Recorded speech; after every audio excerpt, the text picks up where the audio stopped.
오래전에 한국에서 그 개명 신청하셨던 분들의 명단을 본 적이 있었는데요. 참 실소를 금할 수가 없었습니다. 희한한 이름이 참 많더라고요.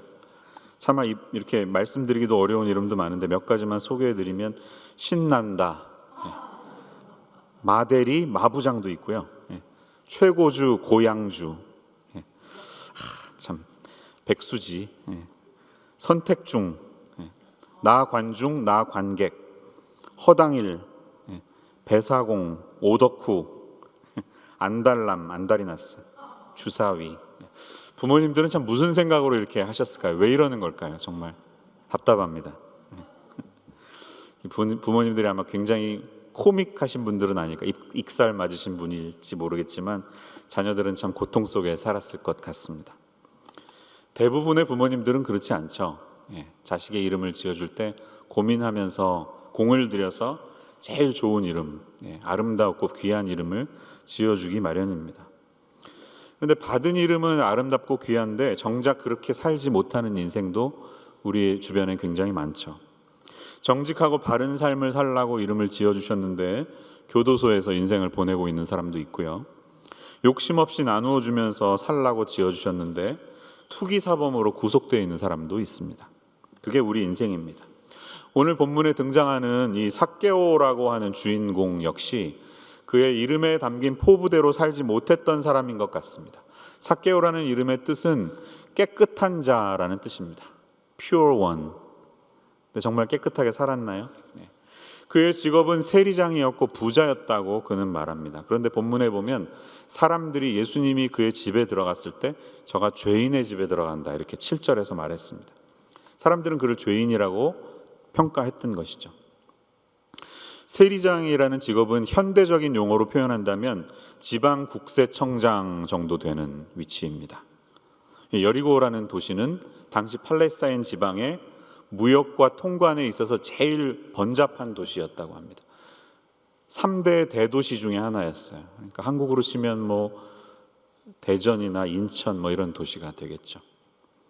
근데 이 요단강이 옆에 흐르고 있는 여리고는 비옥한 땅 때문에 농산물이 많이 자랐고 그 다음에 고급 향유가 거기에서 많이 생산이 되었다고 합니다.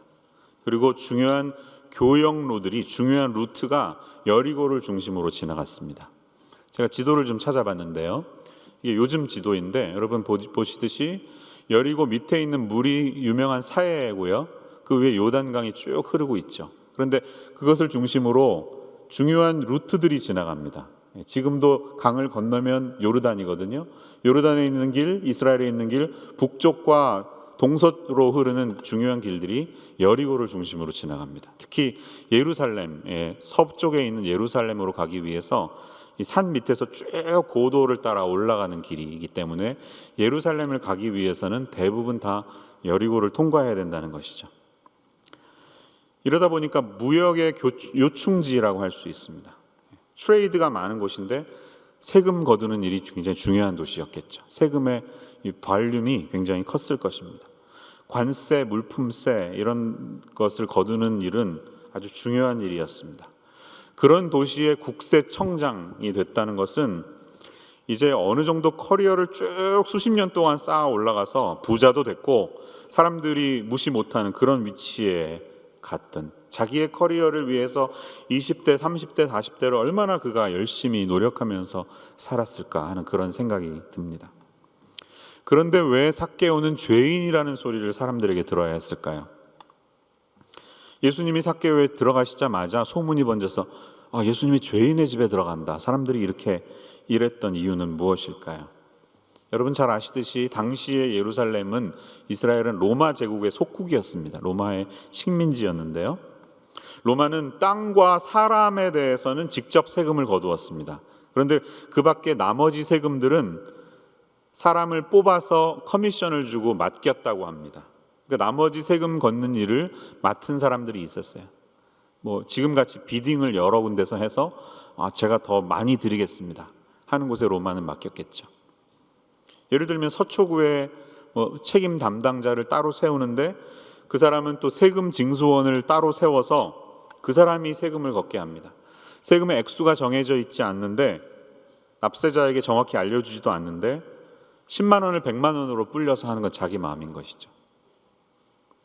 자, 이런 세일이라는 직업을 가진 사람들을 이스라엘 사람들이 어떤 시선으로 보았을까요?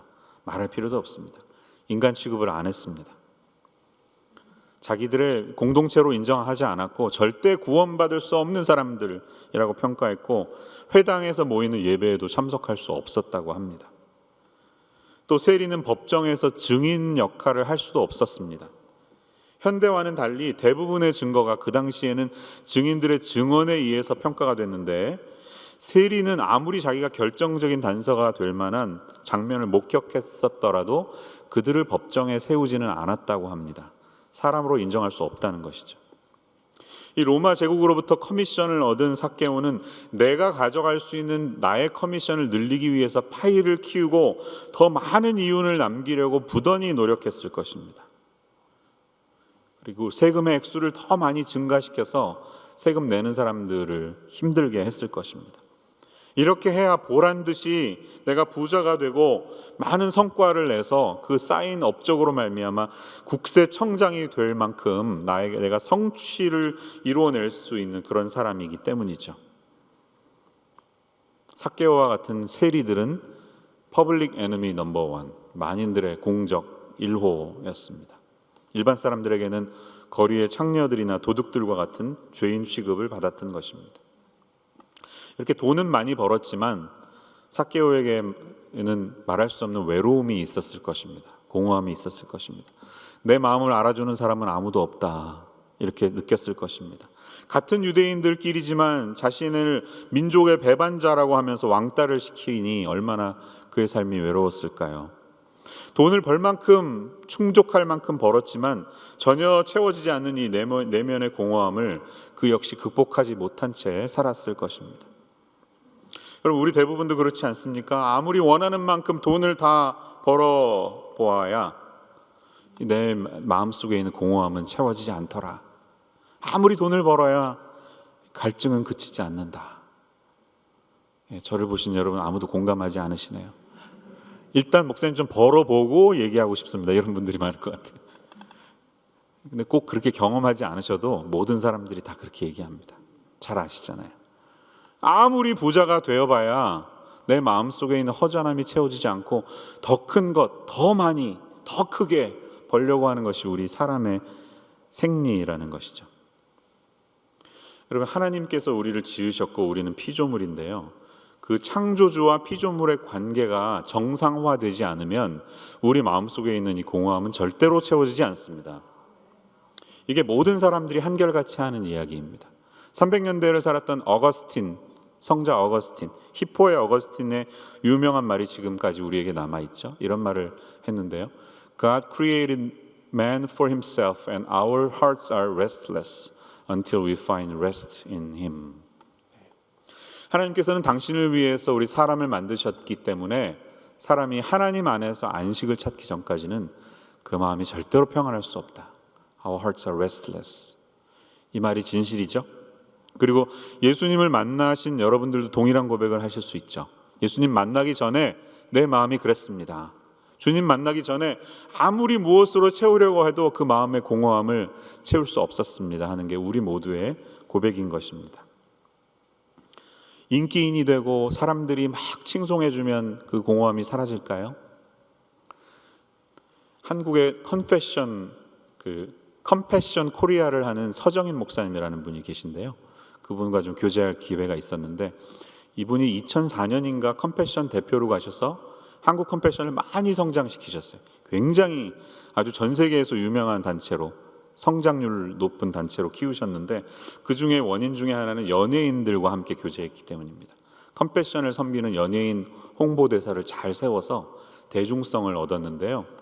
목사님 그런 얘기를 하시더라고요. 자기들이 연예인들 만나보니까 한결같이 고백하는 것은 이 마음속에 있는 공허함을 채울 길이 없더라.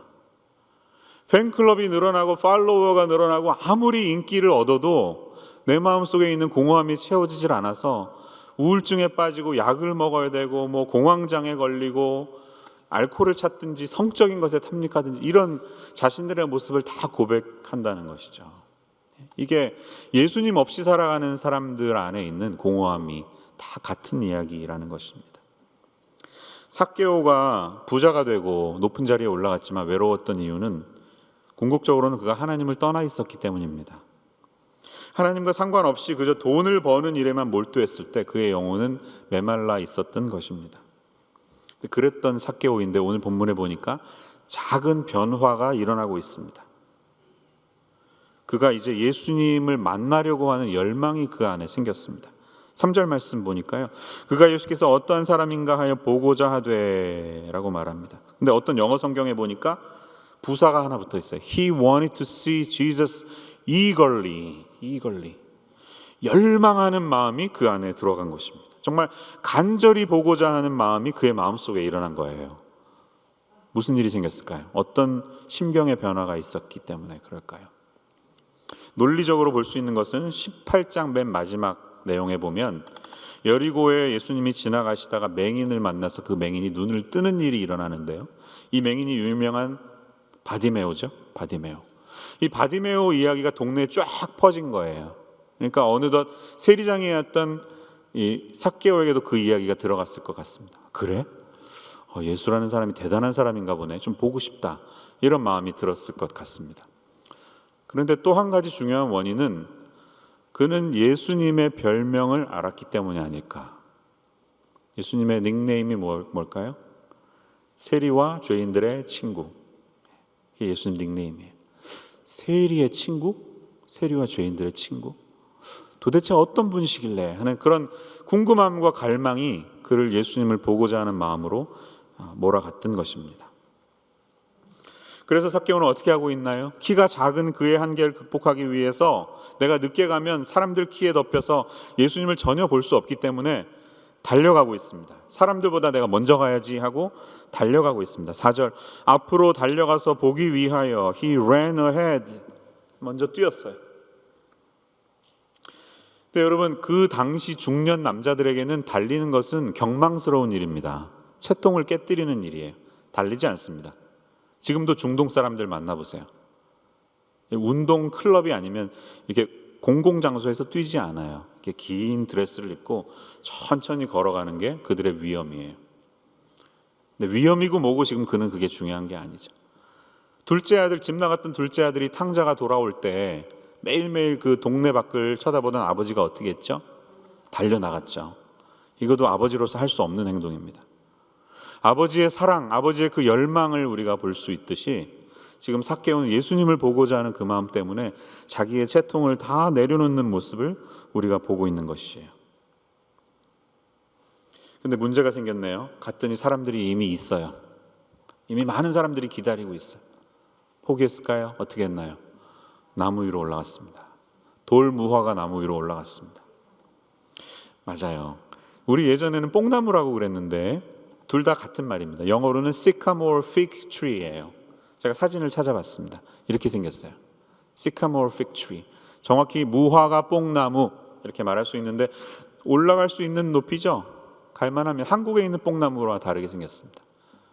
이 가지 사이를 이렇게 노력해서 올라갈 수 있는, 그래서 사람들이 자기의 키를 넘어서 예수님을 볼 수 있는 위치에 올라간 삭개오를 상상해 보세요. 일반적으로 사람들은 이렇습니다. 저기 보인다. 예수님 보인다. 이제 됐네. 이 정도로 우리는 만족하고 맙니다. 그렇지 않습니까? 그냥 간접적인 인간관계로 만족하는 게 우리의 성향인데 그는 자신의 지위가 좀 망가지는 한이 있더라도 나무 높은 곳에 올라가서 예수님과 직접 좀 아이 컨택을 할 수 있는, 직접 만나고 싶은 열망이 그에게 있는 것입니다. 저는 여기서 이제 오늘 말씀의 주제로 좀 들어가고 싶어요. 여러분, 예수님은 우리 모든 사람과 그렇게 만나시기를 원하는 분이에요. 다시 말하면 우리 모두가 예수님을 인격적으로 만나서 구원받기를 원하시는 분이십니다. 오늘 본문에 나타난 삭개와도 같이 우리 역시 주님을 그렇게 만나고 구원을 받아야 하는데요.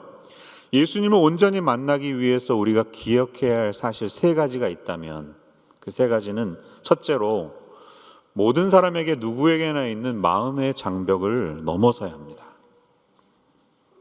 오늘 본문 3절에 보면 그가 키가 작았다. 그리고 사람들이 많았다. 이렇게 말합니다.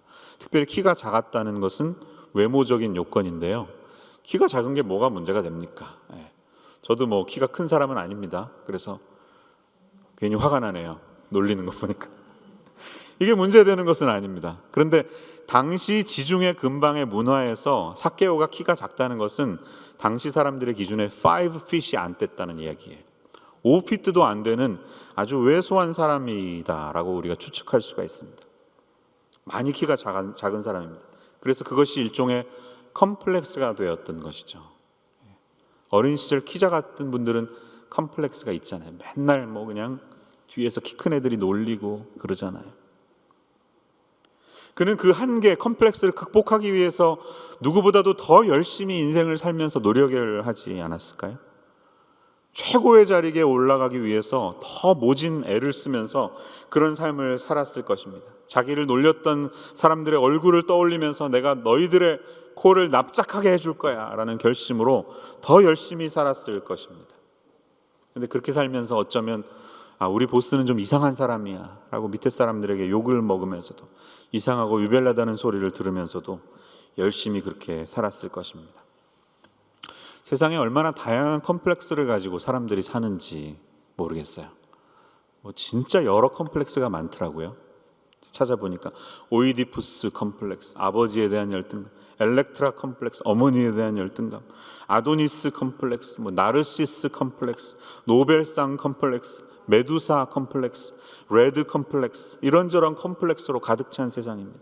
오늘 이 장면에서는 예수님을 만나기 어려운 요인이 키가 작았던 것인데 요즘 말로 말하면 나폴레옹 컴플렉스에 빠진 것이죠. 나폴레옹 컴플렉스. 주눅이 들었습니다. 그에게는 이 뚜렷한 열등감, 컴플렉스가 주님께로 나아가지 못하게 만들 수 있는 상황이었습니다. 그런데 삭개오는 그것을 포기하지 않았다는 것입니다. 인생의 울림이 왔을 때, 그분이 드디어 내가 사는 곳을 지나간다고 했을 때 그는 포기하지 않았던 것입니다. 그 장벽을 허물 수 있는 용기가 있었다는 것입니다. 여러분, 이것이 우리 이 말씀을 듣는 저와 여러분에게도 이 용기가 있기를 주의 이름으로 축원합니다. 우리 마음속에 말은 못하지만 정말 여러 장벽을 가지고 주님께로 나아가지 못하는 그 마음의 장벽들로 가득 차 있는 분들을 많이 만나게 됩니다. 4월 달에 단물 카페를 한번 했고요. 이제 6월에 한 번 더 하게 되는데 질문들을 받아보니까 참 다양한 질문이 있더라고요. 이런 고민들을 하시는구나. 이것 때문에 하나님 믿기가 어려우시구나. 어떤 분은 부모님에 대한 제사 문제가 극복이 안 돼서 제사를 어떻게 생각하십니까? 그런 장벽이 있는 분도 있고요. 어떤 분은 너무 과학적인 사고방식에 빠져서 성경의 내용을 자기는 믿을 수 없다. 과학과 이성주의가 그의 마음을 가득 채우게 있는 것도 보고요. 기타 등등 여러 장벽들이 있습니다. 특히 우리는 이 사람에 대한 상처 때문에 마음을 가두어 버릴 때가 너무나 많습니다. 어린 시절 교회에 갔다가 선생님에게 혼났던 상처 때문에 앞으로 다시는 안 가. 내가 그토록 증오하는 시어머님이 교회에 나가시기 때문에 나도 안 가. 그럼 나를 어린 시절 배신했던 친구가 교회 집사라니까 그럼 나는 안 가. 이렇게 우리는 무엇 때문에 누구누구 때문에 쉽게 우리 신앙을 포기해버리는 경우가 많이 있습니다. 그 장벽에 스스로 막혀버리는 것입니다. 그런데 삭개오는 어떤 이유에서인지 오늘만큼은 그 문제를 극복하고 있습니다. 그 문제를 이겨내기 위해서 그 안에 있는 모든 한계를 다 내던지고 높이 주님을 향하여 올라가는 마음이 있습니다. 여러분, 그런데 우리가 그 삭개오의 열심을 기억하며 칭찬하기 전에 더 먼저 생각해야 할 중요한 사실이 있습니다. 이것이 인간이 하나님을 인격적으로 만나서 구원을 얻게 될 때에 우리가 꼭 먼저 생각해야 되는 것인데요. 그것이 두 번째 아웃라인이에요. 그것은 이 구원의 초청은 우리가 아니라 먼저 주님으로부터 시작된다는 사실이에요. 주님이 먼저 우리를 부르십니다.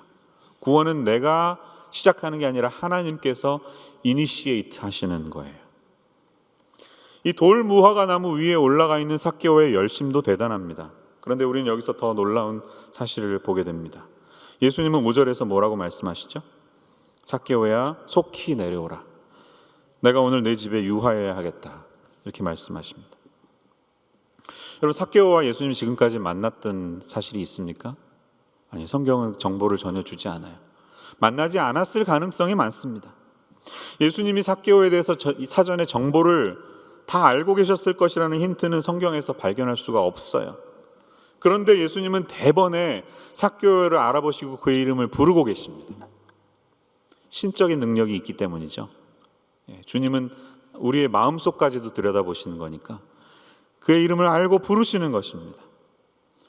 우리가 누군가의 이름을 부른다는 것은 그를 인격적인 사람으로 대한다는 뜻이죠. 저는 72년생인데요. 제가 학교 다닐 때 학교에 한 반에 한 65명에서 70명 정도 있었습니다. 제 기억에 68번 뭐 이렇게 있었어요. 여러분들은 어떠셨나요? 70년생이 대한민국 인구 그래프가 제일 높다고 합니다. 70년생들 여기도 계신지 모르겠는데 고생 많으십니다. 고생 많으셨습니다. 경쟁을 뚫고 가시느라 학력고사 제일 많이 봤죠. 70년, 71년, 72년생들은 클래스가 많았는데 요즘은 뭐 한 반에 20명, 25명 이렇대요. 많이 줄었죠. 한국 초등학교를 막 닫아야 될 정도로 출산율이 점점 떨어지고 있습니다.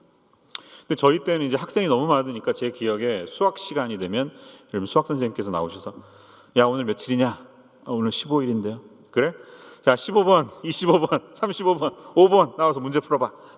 이런 식으로 많이 하셨던 기억이 있습니다. 여러분도 아마 그러십니까? 너무 애들이 많으니까 이름을 외우거나 부르는 것을 생각조차 못하고 다 번호로 사람을 대했던 그런 기억이 있습니다. 여러분 그런데 우리는 여기서 어떤 사실을 알 수가 있죠? 우리가 예수님을 알고 그분에게 다가서기 전에 주님은 먼저 우리를 아시고 먼저 우리에게 찾아오신다는 사실입니다. 그리고 우리를 불러주신다는 것입니다. 김춘수 시인의 꽃이라는 시와도 같이 내가 그의 이름을 불러주기 전에는 그는 다만 하나의 몸짓에 지나지 않았다. 내가 그의 이름을 불러주었을 때 그때 비로소 그는 나에게로 와서 꽃이 되었다. 이렇게 말하는 것처럼 주님이 우리를 불러주셨을 때 우리는 비로소 그분에게로 가서 꽃이라는 존재가 되는 것입니다. 오늘 이 예수님과의 만남을 시작하신 시작하는 사람은 삭개오가 아니라 예수님이 먼저였습니다. 그리고 주님은 우리가 주님을 알기 전에 먼저 우리를 아시고 우리의 이름을 부르시는 분이십니다. 성경은 지속적으로 하나님이 그런 분이시라는 사실을 우리에게 알려주고 있죠. 유명한 말씀 이사야서 43장 1절 말씀은 우리에게 이렇게 말합니다. 여러분 한 목소리로 같이 한번 화면 보시면서 읽어볼까요? 시작. 야곱아 너를 창조하신 여호와께서 지금 말씀하시느니라. 이스라엘아 너를 지으신 이가 말씀하시느니라. 너는 두려워하지 말라. 내가 너를 구속하였고 내가 너를 지명하여 불렀나니 너는 내 것이라. 아멘. 하나님이 우리를 지명해서 불렀대요.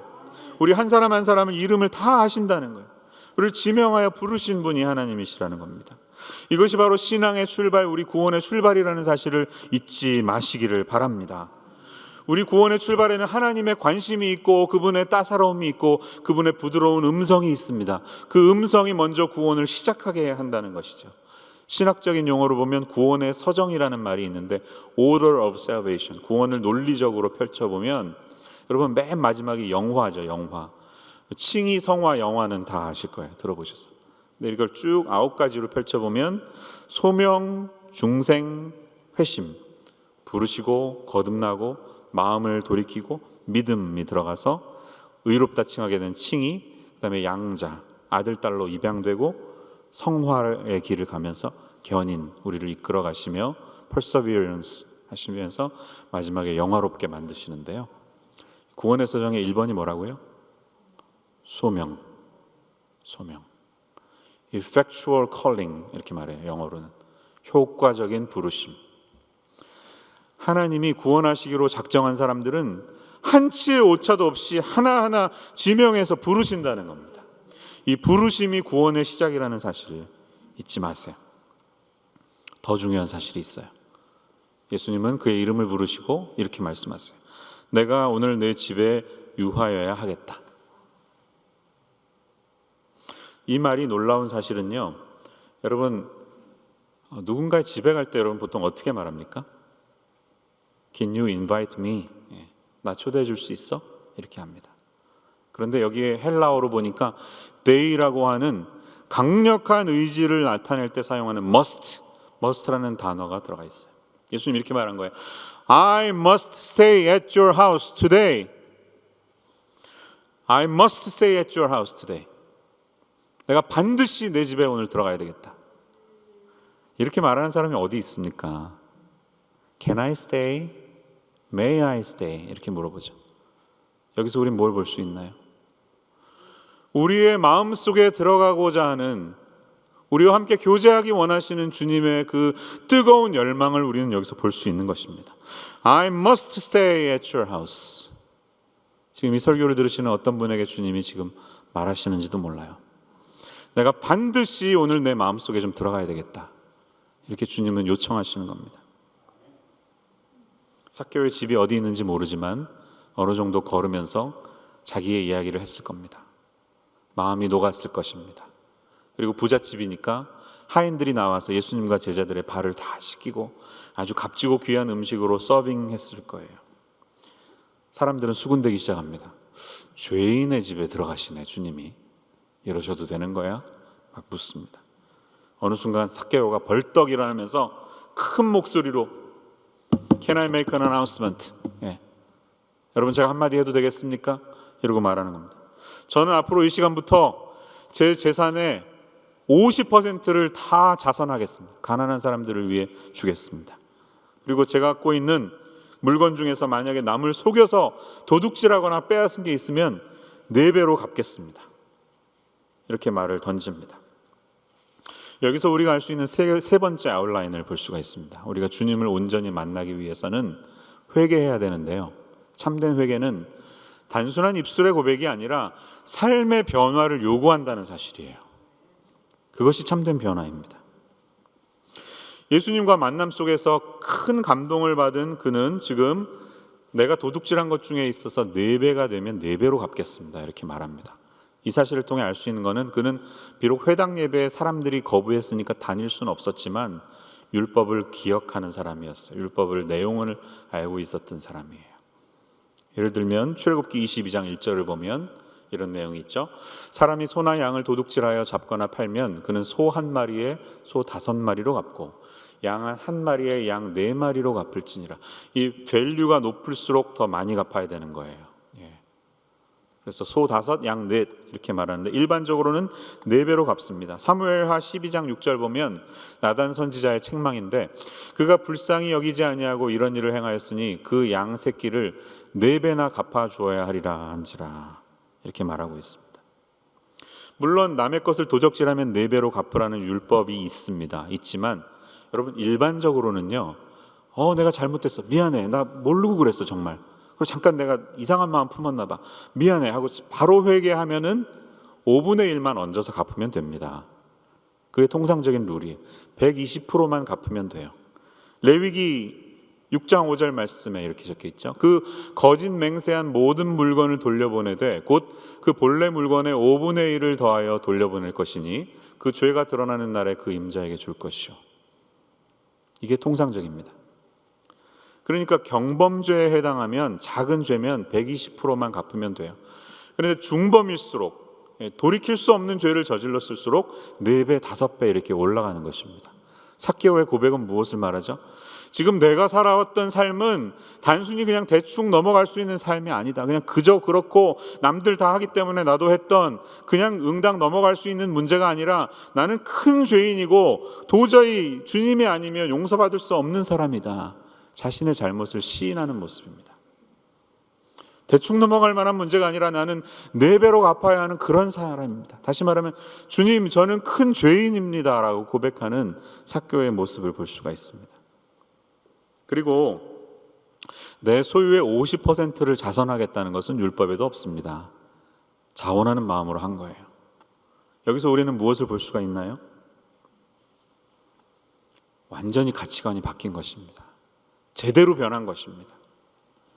예수님을 만났으니까 이 만난 것으로 인해 그냥 형식적으로 잠깐 있을 만한 이 규칙을 내가 행하는 것으로 그치지 않고 내 삶이 완전히 변했다, 나는 완전히 이제 달라진 사람이다라는 그의 고백을 우리가 볼 수 있는 것입니다. 여러분, 여기서 우리가 볼 수 있는 놀라운 것은 지금까지 삭개오의 인생을 끌고 갔던 원동력이 있다면 그것은 무엇일까요? 돈이었습니다. 돈. 내가 벌어야지, 높은 자리에 올라가서 연봉 많이 받는 사람 돼야지, 그래서 본때를 보여주고 사람들이 무시 못하게 만드는 사람 될 거야. 키높이 수술도 하고 구두도 신고 성형수술도 해서 꼼짝 못하게 만들어야지. 이게 자기를 끌고 가는 원동력이었는데 지금까지 자기 인생을 몰아갔던 그것을 내려놓는 것입니다. 더 이상 돈은 나에게 중요하지 않아. 이렇게 된 거예요. 무엇이 그를 변화시켰을까요? 부정하게 살아서 죄인 소리를 듣던 그의 집에 예수님이 찾아오셨습니다. 이것을 영적으로 보면 여러분 구약의 율법에 정결법에 부정한 것과 정한 것이 있으면 정한 것이 더러워집니다. 부정탄다고 그러죠.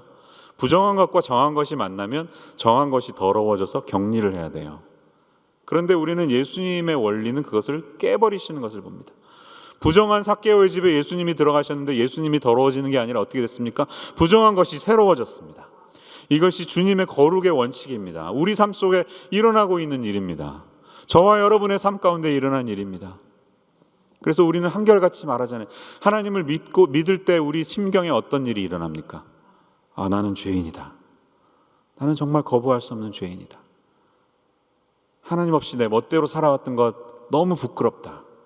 이런 고백을 하지 않습니까? 이게 바로 우리 마음속에 일어나는 영적인 이 변화의 모습을 보여주는 것입니다.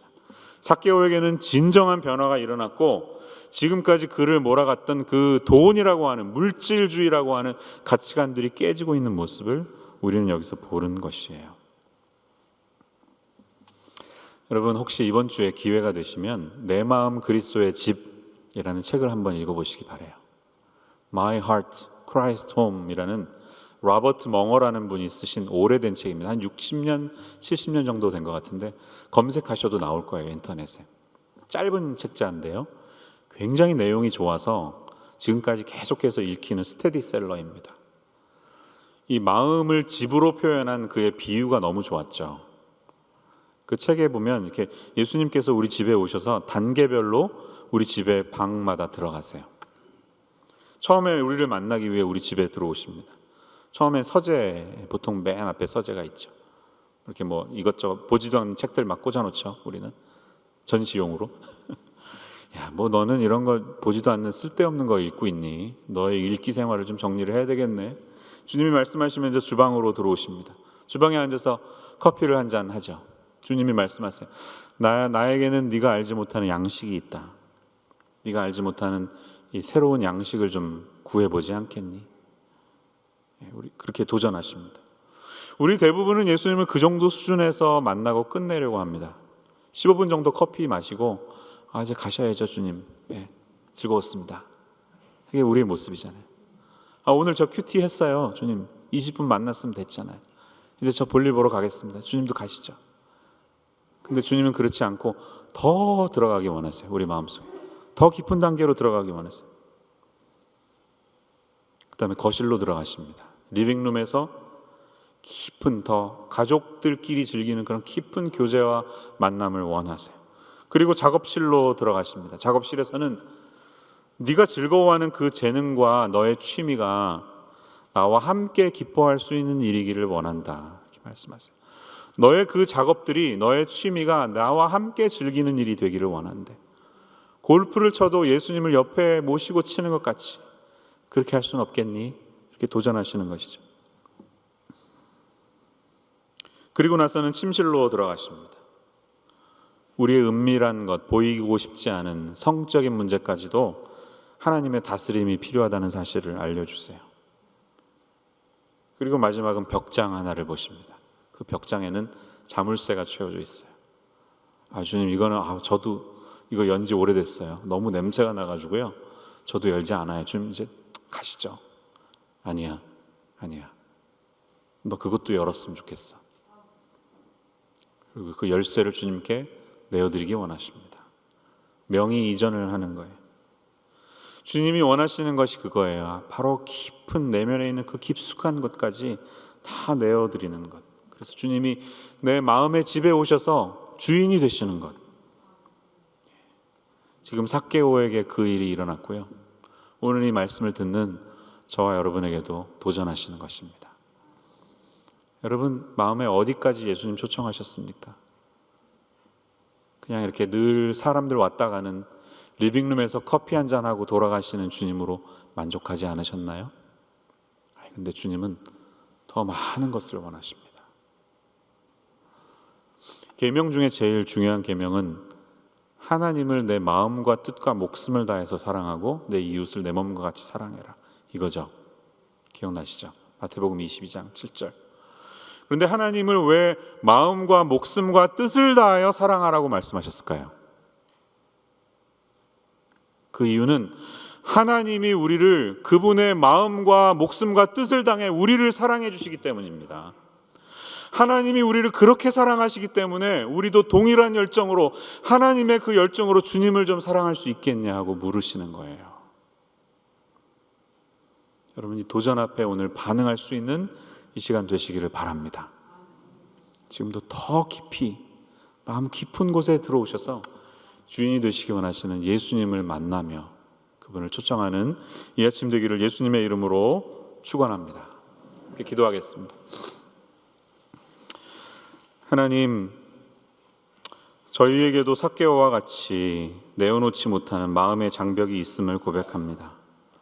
오늘 그 장벽들을 허물고 예수님을 만나야 할 시간이라면 우리 마음을 활짝 열고 주님 앞으로 나아가는 저희들 되게 도와주시옵소서. 우리가 주님을 알기 전에 먼저 우리를 아시고 우리의 이름을 부르시며 이 마음속에 들어오시기를 원하시는 예수님의 마음, 예수님의 열망을 경험하기를 원합니다. 하나님이 우리를 마음과 뜻과 목숨을 다하여 사랑하셨듯이 저희들도 그 마음으로 사랑하며 주님을 구주로 모시는 역사가 오늘 이 아침에 일어나게 하여 주시옵소서.